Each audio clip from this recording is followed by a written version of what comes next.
Hey guys, so we're currently traveling from Latvia to Croatia, so we've got a lot of time just to create a video for you. Nice sneeze, bless you.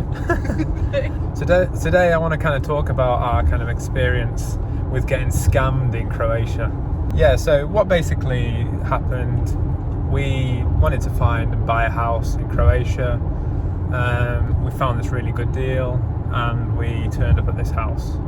So anyway, I started talking to the neighbours to sort of, find more about the property, the people who own it, and just to try and get some rapport in order to, be able to get an offer in and just sort of buy the house, because I was really interested. And neighbours kind of liked me, and anyway, the guy who was organising the house sale turned up. He wasn't the actual house owner, but he was like the neighbour. It seems to be in like Croatia that everyone kind of has like their neighbours or something to sort things out for them, which is kind of strange, but it is what it is. Anyway, like I managed to get some rapport with this guy, and he ended up bringing the owner and getting the house sale sorted for me there and then, pretty much just sort of offering a price. I did offer a price to him, and he kind of said, oh no, he's not gonna accept that, so we'll try this. And I thought that was a bit strange, because I'm kind of not asking the guy, I'm asking his neighbour whether I can offer something, and he's like, no, he won't accept that, let's try something else. Okay, I thought that was a bit strange, but anyway, I wasn't expecting to sort of be able to buy the house for the offer I was going for, so I was happy with that kind of medium price that he had offered, and that got accepted in the end anyway. Anyway, once sort of like I'd bought the house and stuff like that, exiting average speed check zone. The guy that was sorting the house out for me also said, oh right, the house doesn't have electrics, it doesn't have water, you kind of need electrics sorted, so do you want me to sort that out for you? And I thought, that's like really kind of this guy, like yeah, sure, get the ball rolling so I can get some electrics. So anyway, I just kind of left it with him. He then came back to me and said sort of like, oh right, okay, so how it works over here, first you need like an electrician to sign off a certificate for you, and then you can proceed with getting the electrics. And I was like, right, okay, no problem. And he was just like, so that would cost 200 euros. Yeah, that was it, 200 euros. That would cost 200 euros. And I was like, right, okay, well, if that's the case, and that's the case, and I'll pay the money. So I gave the guy like 200 euros in cash, just because I trust him, and if he's come into the area quite a lot, because one of the neighbours of the house is sort of like, his wife's mum is ill, so they come on a regular basis, and I was like, if I'm giving this guy my trust and he trusts me, kind of thing, then you wouldn't kind of poo on someone when they kind of you're gonna see them regularly, kind of thing. So I didn't see anything about it, I just left it in his hands. And basically the way it was done was kind of weird, because obviously normally the electrician checks out the property, checks if the electrics is actually okay, and then if it's not, they kind of tell you what remedial action needs to be done, and then you get the certificate. But also, obviously, he was kind of trying to, shortcut it for me, because he knew maybe the electrics wasn't up to scratch that had been done in the house. It's all sort of kind of like old rubber wiring, and I think potentially quite a few wiring problems. So the electrician had just drew up kind of like a fake certificate in a way, in order for me to get the electrics sorted at an earlier date. And so okay, that was kind of okay with me, whatever, because I'm going to sort the electrics out anyway, so the process to get electricity can take months, so I just needed to get the ball rolling. So yeah, left it in his hands. Anyway, probably like a month later, I was kind of like messaging him, and I was like, what's going on, like, how's the process going? Like, when am I going to get electricity? Blah, blah, blah.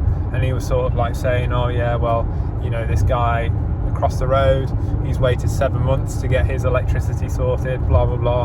And then he kind of asked me, you know, do you want single phase or, you know, 3-phase for the house? I don't think you should get 3-phase because single phase is going to be enough. And I kind of just went off his thing and I was like, all right, just go for single phase, whatever.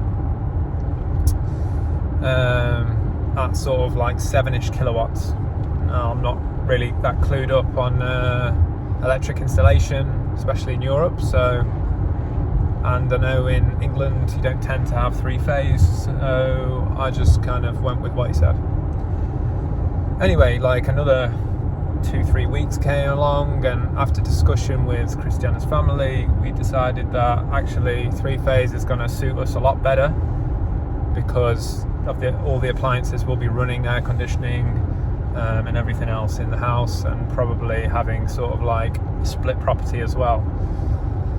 So I rung the guy up and I was like, oh listen, like, you know, is it going to be a problem that, you know, we change to 3-phase? And he just got really like aggressive on the phone. He was kind of like, oh, what do you want to change for? You don't need 3-phase, blah, blah, blah. The electrician's going to be annoyed. And I was just like, well, I don't know, I kind of want it. So can you just give him a ring and see if it's okay? So anyway, he like put the phone down, and then he rung me back and he was like, oh, well, the electrician's like really pissed off. Like, you know, I've done you a favour and you're like basically pissing me about. And I was like, okay, whatever. And I was like, well, can we go for it or not? He was like, okay, you can. And then he was like, well, what, like, how many kilowatts do you want? And I was like, I don't know what the minimum, like, tell me what the minimum is. And he was like, well, I don't know, why don't you know, kind of thing. And I'm like, oh, fucking hell. So he rung the electrician again, and he came back and he was like, it's 11 kilowatts. So I went with 11 kilowatts in the end. So anyway, as far as that was concerned, he said that the electrician had pulled out the Zactive, which is like sort of like the contract that you put in to say that you want electricity and single phase. So what he'd been trying to tell me is that like he's had to pull that out, and basically he's going to have to put a new one in. And I was like, right, okay, no worries, you know, that's that. Anyway, and again, another couple of weeks had passed, and I gave him a ring, and I said, like, what's the situation? Has the electrician put, you know, the new thing in? Has it been sorted? And he was like, oh, I don't know, blah, blah, blah. And I was like, right, okay, can you give me the electrician's number? And he was like, okay. So he gave it to me. Rung the electrician up, you know, and he was saying, oh, I haven't put it in yet, but you can come pick it up at this guy's house, which, you know, is the guy who's meant to be sorting things out for me. So I was like, right, okay, no worries. So anyway, a few days had passed and I went to go and pick it up at his house. And when I turned up, I was like, okay, like, yeah, have you got the certification? You know, he was, I don't know, he was kind of off already with me while I just turned up. Like, I came up happy and sort of saying, you know, you're right, blah, blah, blah. No emotion on his face, just, I don't know, one of his moods. So I went in his house, he showed me my documentation that I'd given in order to get the electricity, and then he showed me the electrician's documents that he'd written up. And then he said, if you want these documents that the electrician's written up, you're gonna have to pay me 200 euros again, because, you know, he's a business, he's not gonna work for free. And I was just like, whoa, wait a second, right? This paperwork probably takes like 10 minutes to draw up. I can't see it costing 200 euros. I mean, I can maybe, you know, justify if I've had to give him extra labour, then maybe I can chuck him another 50 euros. But, you know, another 200 euros on top just to do a certificate is just a bit shit. So I kind of stood up for myself. And I was like, you know, I had my own business as well, and I know what it takes to like just draw up a, you know, new certificate. It doesn't take 2 minutes to do. Anyway, he was just proper annoyed. He sort of just like gave me back my documents, but then he took the electrician's documents off me, and he was like, right, you're not having it then. And I was like, right, can you give me the number for it? Like, okay, I'm going to ring the electrician now and just see what he says, because I want to know his point of view in this. And anyway, then he stormed out, and he was just like, just wait here. And then he went round the corner. And then I was just trying to ring the electrician twice, no answer. And then he came back like probably about 5 minutes later, I don't know, 3 to 5 minutes later, and he was just like, here, take the documents. And I was like, right, okay. He's like, I was just like, I just don't want any stress, like, don't need to be all aggressive on me. Like, I'm just asking a question, and I'm just, I'm new to the country. I just need to get things sorted, but, I'm not trying to cause you stress or anything. Like, we can talk normally. And he was just proper pissy with me. Anyway, I was just like, right, fuck this. I just, took the documents and I just drove off. Anyway, the electrician rung me back about sort of 2 hours later or something like that. No, actually, he rung me back about, I think it was like 10 to 20 minutes later. And at that point, I was quite stressed out and kind of anxious, and I just didn't really want to answer the phone to him. Anyway, like, when you answer a phone and someone puts it down because like they think, you're not going to pick up. Well, basically that happened. And when I picked up, for that like 3 seconds or something, I could hear this other guy's voice in the background. So anyway, then I clocked onto it. I thought, fuck me, like, that electrician had been working around that guy's house, and he'd literally gone around the corner to talk to the electrician. I was like, what a twat. And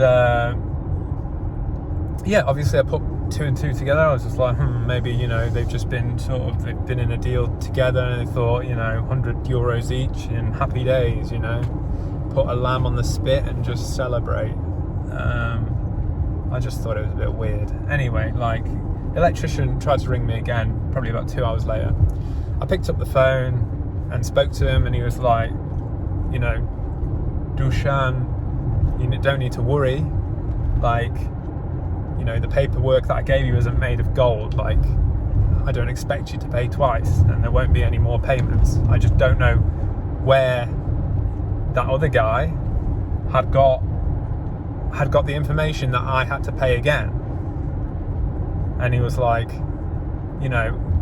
this is kind of like my reputation on the line, and I don't want you to think that anything bad, because like, you shouldn't be paying anymore. Like, I do this for people all the time, kind of thing. So anyway, he was proper fine on the phone, and he was proper sound and apologetic and stuff like that. And he was just like, you don't need to worry. And then and then he ended up saying, I do these certificates, all the time for like, 1200 kuna and stuff. And I was like, wait a second, 1200 kuna? I was like, yeah, but I paid Branko 1500 kuna. He was like, well, I always charge 1200 kuna. So at that point, I knew that this guy had been skimming off me. Basically, it's skimmed sort of 300 kuna, which is like just over €50. God, it's such a cheap move to be doing those kind of things. And now, I don't know if he knows that I know that he's making a profit off it, and who knows, maybe that other €200 would have either gone straight in his pocket, or he would have split it or something. But at no point did the electrician tell me that I needed to pay extra. And he obviously didn't tell Branko that he needed to pay extra either, but he just expected it. I mean, I'm not necessarily like super peeved that he's made €50 profit out of me. At the end of the day, like, for his services and help, I obviously would have rewarded him in some way, shape or form anyway. But like, just the fact that like people are just willing to do that. I'm gonna see this guy like, maybe a couple times a week now, and it's just made it really, really awkward, because he's pretty much scammed me. And it's like, why would you do that? Why would you do that to like someone that you're going to see on a regular basis just to make €50? And like, these people that do this, they don't understand that leaving a bread trail, you're always going to find out one way, shape or form. If something doesn't go exactly to plan for them, someone's going to find out. And like, that's totally broke my trust, and I'm not going to rely on him again. I'm happy it's happened now, and only with like 50 odd euros, then later down the line and it be something bigger. So yeah, wasn't a nice feeling, wasn't good. And one of the things I told you on my channel as well is that, in this country it's good to rely on people. Well, I kind of take that back now and say that, okay, maybe it's good to rely on some help, but be very, very careful with who you're trusting, because there's not a lot of people out there that you can trust, unfortunately, and that's just the truth. Throughout life, you just learn that, and it just proves itself time and time again. I'm just a really trustworthy person, and because I know that I won't backstab anyone and do something shady, I just expect that other people will be the same, and it just isn't the way of life. It isn't the way of life, and maybe you're struggling with money and try and find any kind of way to make money, but that is what it is. Anyway, just wanted to get that rant out of the way, my experience of getting scammed in Croatia. I hope that no one else goes through kind of the same thing as me, and it's fortunate that it was only a small amount rather than a big amount, but it could have been a big amount if I hadn't stood up for myself. So stay strong, guys, and don't forget to subscribe to my channel, like the video if you enjoyed it, and I'll catch you next time in my next episodes. Take care.